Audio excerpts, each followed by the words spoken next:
Hey, good morning, ladies. I was on the elliptical this morning and something just hit me so heavily that I'm coming before you all sweaty and in my exercise clothes because I had to share it with you so quickly.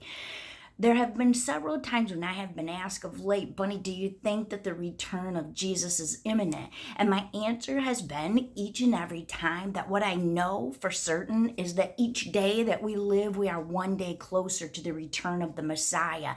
Each moment we are walking toward glory. What I think, and I emphasize that so much, what I think is that we are at an eternal tipping point. And I'm not saying that so much as for society as I am saying that for God's people.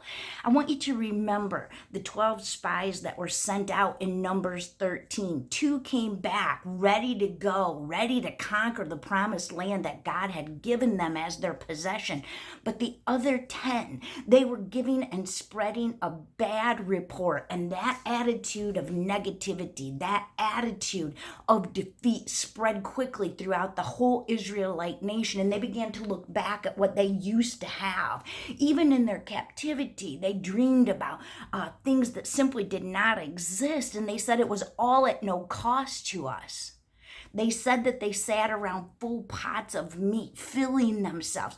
They were slaves. It was at every cost to them. Freedom was not theirs. Freedom was waiting on the other side of the wilderness. So what I'm wondering is at this time when it feels like the whole world is falling apart, what if you and I are standing on the edge of the wilderness? What if we're peeking into our promised land? What if God is trying to do a refining work in our heart and break the bondage that has been holding us to something of our captivity? Have we been looking back and romanticizing some things rather than looking forward and reaching for that which God is taking us to?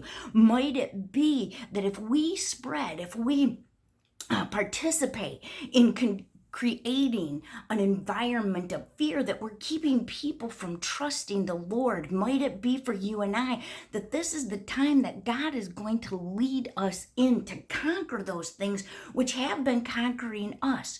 Are we going to look into the promised land and say, yes, it is flowing with milk and honey, but the people there are too big, the situation's too much to overcome? Or are we going to stand firm as women of God, claiming the promises that we are more than overcomers, that we have been raised up in the victory of Jesus Christ to be conquerors? Are we going to look from where we are standing in our viewpoint now and trust that God is doing the good thing and providing the good thing?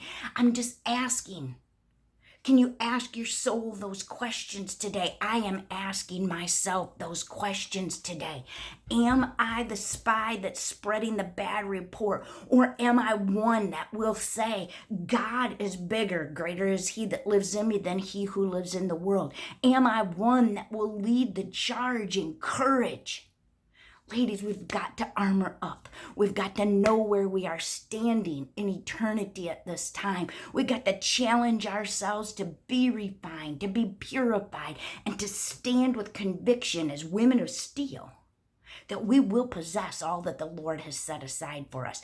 I got to finish my workout routine. I love you all. I am praying for you today. Bye.